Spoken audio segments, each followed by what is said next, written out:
Quédate a disfrutarlo, que juntos somos un montón. Y a este montón que juntos somos, porque sabemos que si dejamos de estar juntos ya no somos más este montón, le proponemos a partir de este momento nuestro cotidiano ejercicio de radio. Ustedes saben, de 14 a 16, de lunes a viernes, de enero a diciembre, aquí en la M530 Somos Radio, la radio de Madres de Plaza de Mayo, tenemos para ofrecer un pacto de imaginación. Eve Bonafini decía que cuando lo pensamos un poco, la radio es un asunto que nos funciona en los teatros de la mente. Así que nosotros pensamos que a esta hora un programa puede aventurarse a imaginarse como un viaje. Nos subimos a esa aventura, iniciamos un viaje, creemos que tenemos este avión, un Mirage. Pero para eso necesitamos de la buena voluntad de las y los oyentes. Si los oyentes se imaginan el viaje con nosotros, el viaje tendrá sentido. Y al afirmar que precisamos viajar para hacer un programa, o que un programa pueda convertirse en un viaje, y no en un programa de viajes, sino en un viaje,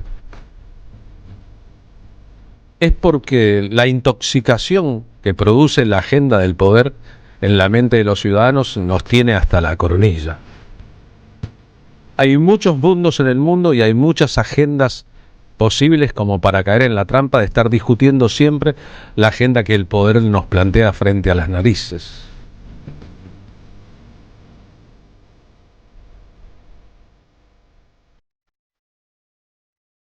Y a veces hasta para contraatacar a la agenda es preciso pisar esos terrenos. Nosotros creemos que podemos construir con la imaginación otras realidades. Así que en el país de los perpetuos ajustes, si ustedes están de acuerdo y ajustan sus cinturones de seguridad con nosotros, damos por iniciada la experiencia de esta tarde. Marina Glesser, muy buena tarde de miércoles, aunque parezca una contradicción en los términos. Buenas tardes para vos, Carlos, para la audiencia, para la gente que está conectada en el YouTube y también para los que están en sintonía con la M530. Venía hacia la radio hace un rato por el centro de la ciudad de Buenos Aires y veía el intensísimo despliegue de múltiples efectivos de seguridad en la zona de Congreso, ya que hoy, como todos los miércoles desde que gobierna Javier Milei, hay una marcha de protesta de jubilados. No huele bien la situación.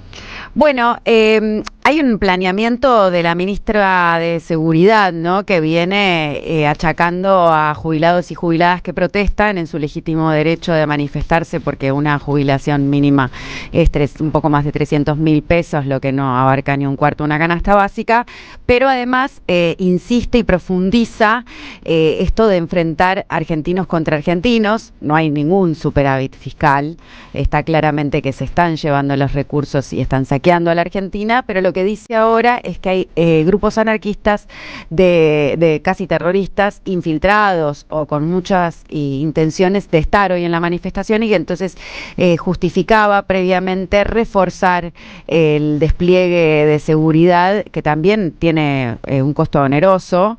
Imagínate lo que es todo ese despliegue de represión.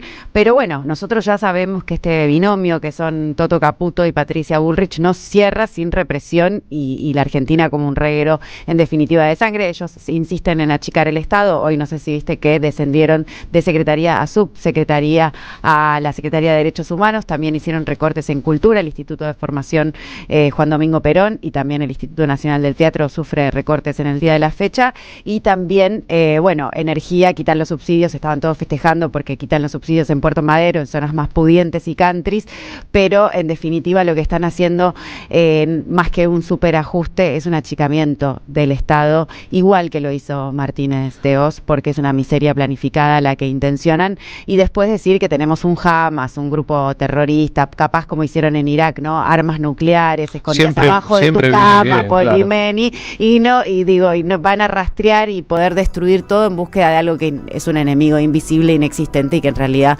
se llama mercado y cercena las libertades de todos y de todas, voten como voten, piensen como piensen. La parte Sturzenegger del plan de gobierno de Javier Milei, ¿no? El achicamiento del Estado hasta lo indecible y el sueño que repite en las entrevistas amañadas que suele conceder respecto a que dentro de 30 años Argentina va a ser una potencia. ¿Quién sobrevivirá? Mientras no 30 tenés un años? salario digno, mientras no tenés más derecho a huelga, porque eso es otra cosa que pasó hoy también, el cercenamiento por decreto al derecho a huelga, a que ya no está injerencia, y ya no es ingerente el Estado Nacional, es paritarias provinciales, o sea que los docentes ya no están más fragmentado aún y secularizado todo lo que es el sindicato de los docentes. Y también hoy, esto hay que decirlo, y mañana van a estar también los docentes universitarios reclamando por una suba de salario, porque realmente, además de precarizado el trabajo, se está destruyendo la universidad pública, que tenía como condición que fuese gratuita, que fuese laica y que fuese de calidad.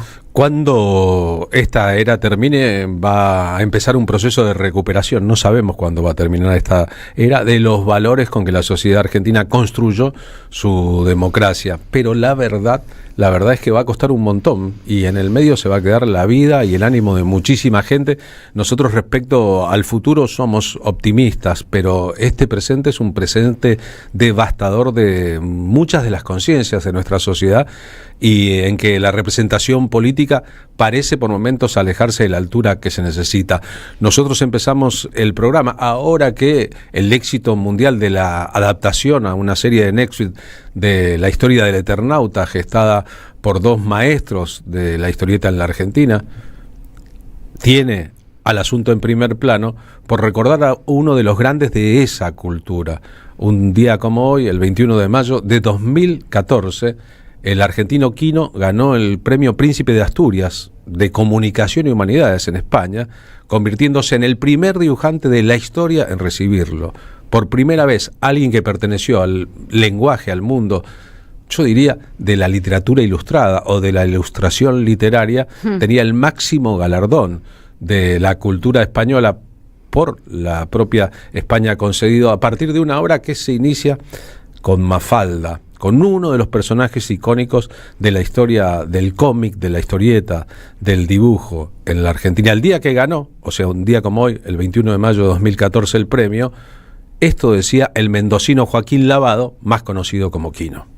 Primero con mucha sorpresa, porque no me lo esperaban, y siempre a uno cuando en estas ocasiones alguien le dice, mirá, te van a mencionar para tal cosa o tal otra. Esta vez nadie me había dicho nada, así que cuando vino Alicia a decírmelo esta mañana me quedé así, pero bueno, recién me estoy reponiendo, honrado y muy contento. Porque los que lo han recibido anteriormente es toda gente muy prestigiosa, así que voy a estar muy ancho de mí mismo ahora. Quino, que era hijo de inmigrantes españoles en la Argentina, tuvo la ventaja de que logró ser profeta en su tierra y en su tiempo. Es archiconocida la historia de Mafalda.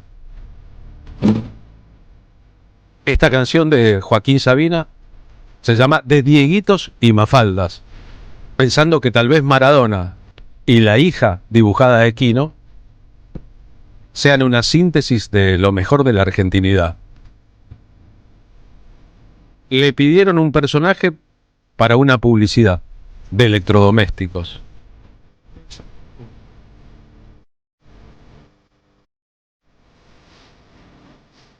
No funcionó demasiado esa idea, pero los cuadritos habitados por niños de Quino, inspirado en la zona del barrio de San Telmo, donde vivía, en la calle Chile, casi Balcarce, en la capital federal, mendocino, que había venido a buscar su suerte laboral en Buenos Aires, en una era en que muchas cosas estaban en discusión, en los años 60, muchos jóvenes sentían que podían tomar los cielos por asalto, en la era de la Beatlemanía, de la psicodelia, de la minifalda,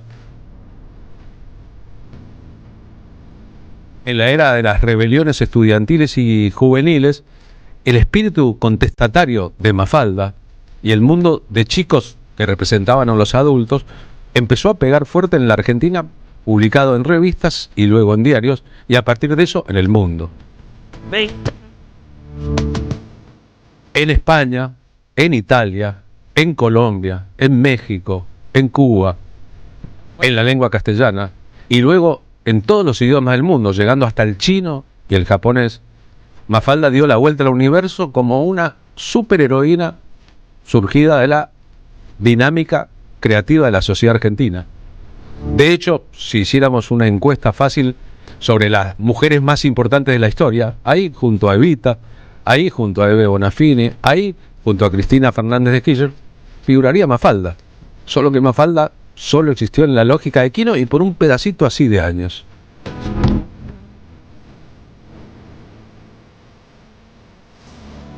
Es más, el propio Quino, cuando terminó la era de Mafalda, estaba cansado de hablar de Mafalda, que era un personaje creado durante una dictadura oscurantista, la dictadura 66-73, con el Opus Dei como inspiración,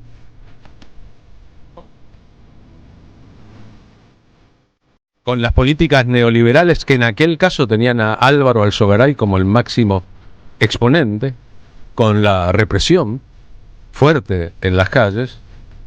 Y entonces cuando Mafalda no quería tomar la sopa, por ejemplo, eso era una operación metafórica sobre los argentinos que no querían convivir con la dictadura.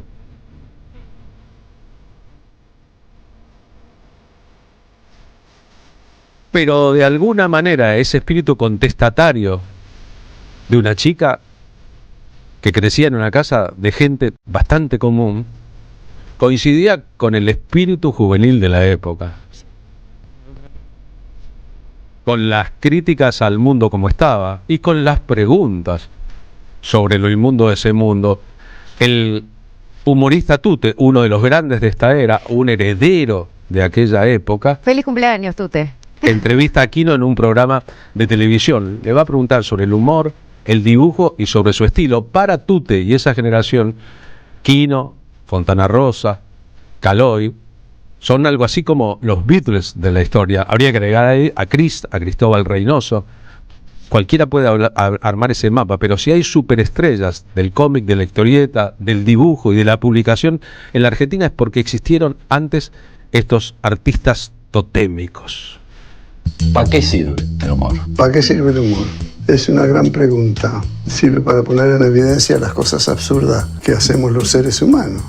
¿Y cuál es el humor que más te gusta? Porque estoy pensando en tu producción y hay de todo. Es decir, está ese humor de la crítica social, política. Claro, sí, a mí hacer humor sin que tenga un sentido crítico, político, no te satisface, no te llena, digamos. No me nace, digamos. ¿Qué es un buen dibujo? ¿Qué tiene que tener el dibujo para ser bueno? Y por lo general uno que te revele cosas que no te habías dado cuenta antes. No definir tu estilo, sino pensar cómo lo construiste, de qué manera se fue consolidando un estilo personal. ¿Qué dirías? Creo que es un poco como la firma, que uno no se da cuenta cómo la hizo. Llega un momento en que te sale así y bueno. Se va dando, naturalmente. Yo me enteré mucho tiempo después de haber leído ya varias veces los 10 tomitos de Mafalda, que la sopa era una metáfora, y que era una metáfora de la dictadura.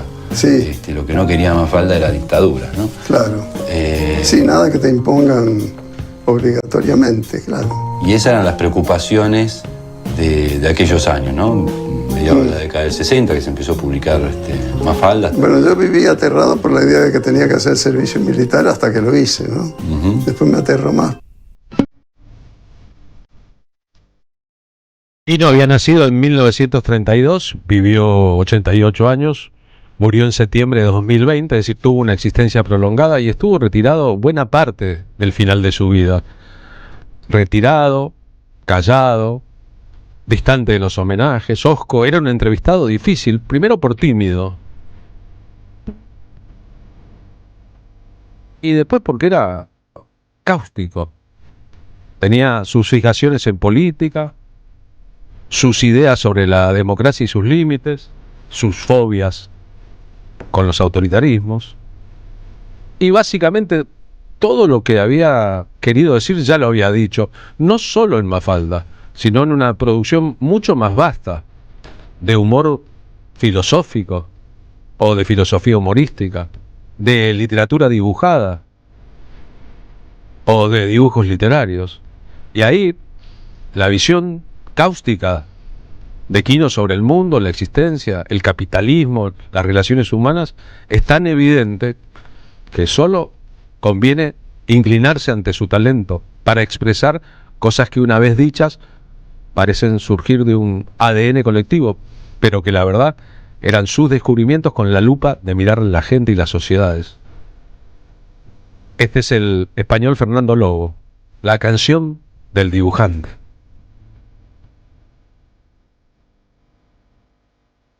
Cuando le entregan el Príncipe de Asturias, quiero decir, el mismo premio que ganó Paul Auster o que ganó Woody Allen, entre otras luminarias del mundo, el tímido de Quino, premiado por la España de sus padres siempre en Mendoza, los Lavado, extrañaron España, dice el 25 de octubre de 2014.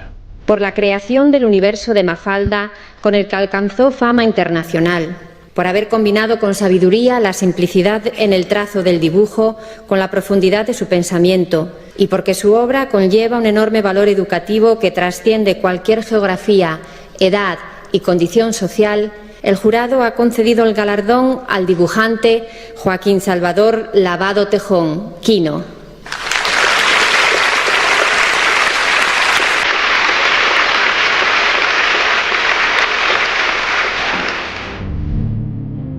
Quino recibió, estamos compartiendo las imágenes en streaming, en silla de ruedas, este premio, en medio de los aplausos de la realeza española. Nadie más distante del sistema de las realezas que el propio Quino, que tenía en rigor un espíritu de democrático anarquista incurable. Y cuando lo vemos ahí delante de un auditorio gigantesco llorando, mientras la realeza y el público lo aplaude a rabiar, nos damos cuenta de hasta dónde llegó. Él pensaba que un poco de su prestigio internacional se debió a la publicación en Italia, Mafalda, porque Italia sintonizó con un espíritu y con una época en que el estudio de los cómics y su influencia sobre la cultura de masas era recurrente, y Umberto Eco, que tenía un montón de teorías al respecto, utilizó a Mafalda como un personaje principal. Hay que pensarlo, ¿no? Desde Sudamérica, desde Argentina, un mendocino que se ganaba la vida dibujando, crea un personaje que adquiere ribetes monumentales con el paso del tiempo, hasta hoy mismo, que recibe homenajes permanentemente, pero que inspira al semiólogo más importante de Europa a pensar desde ahí el mundo, el poder de la influencia de los dibujos argentinos. Esto es una entrevista que concede a Euronews en español Quino tras haber recibido el premio. Es el primer humorista gráfico que recibe este galardón. Pero no será el último. ¿Cree usted que los profesionales del humor gráfico en general en el mundo están lo suficientemente reconocidos? Yo creo que sí, creo que a partir de que Umberto Eco le dio una cierta categoría a esta especie de literatura dibujada, la cosa mejoró mucho para nosotros. ¿Tiene usted alguna idea de a dónde vamos a ir a parar? Bueno, está en una transición tecnológica que no sabemos nadie cómo va a terminar, ¿no? Es lo que pasa con el libro electrónico también, que todavía se tenía el miedo de que el libro electrónico arrasara con la edición en papel y no ha sido así. Así que es difícil un diagnóstico preciso. ¿Sus viñetas tendrían hoy iPad, tableta, Twitter? Y al principio de esta nueva era empecé a hacer algunas cosas tomándole el pelo a toda esta tecnología, usando los términos, casi todos en lengua inglesa, claro, y que la gente los dice sin saber muchas veces qué quiere decir. Pero bueno, yo creo que la tecnología va a cambiar las relaciones humanas, ya las ha cambiado bastante, ¿no? Pero con una desventaja un poco curiosa, y es que la gente está muy comunicada con miles de personas y no tiene amigos con quien conversar. Eso es muy curioso.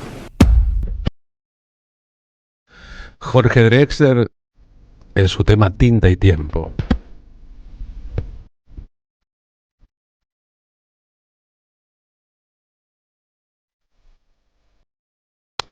Quino fue completamente universal, como está claro, pero es un producto absolutamente auténtico de la cultura argentina. Tal vez porque habló de su aldea es que se convirtió en universal. Y en su aldea el palito de abollar ideologías, el bastón del vigilante. Los personajes que cuestionaron y cuestionan el orden establecido. El desprecio por los autoritarismos. El amor por la delicadeza y la ternura son más que evidentes. Aquellos que dicen, están mezclando la política con la cultura, están politizando la cultura, no tienen la menor idea. Todo dibujo es político. Toda cultura es política. Es más, podríamos decir que la política es una hija de la cultura.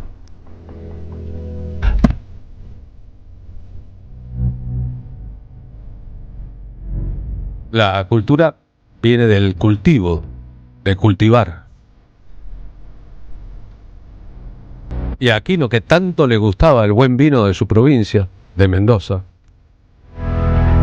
le cabe la idea del cultor, el que cultivó y después pudo cosechar.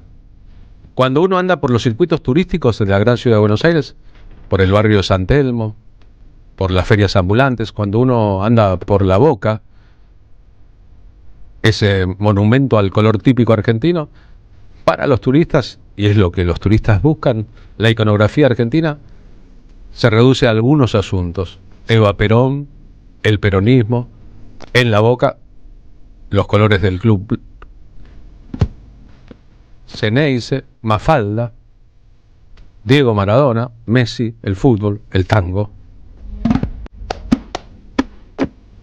Y no mucho más. Ocurre que de todo eso, Mafalda es un personaje ficcional. Mafalda no existió más que en nuestras imaginaciones y en sus representaciones.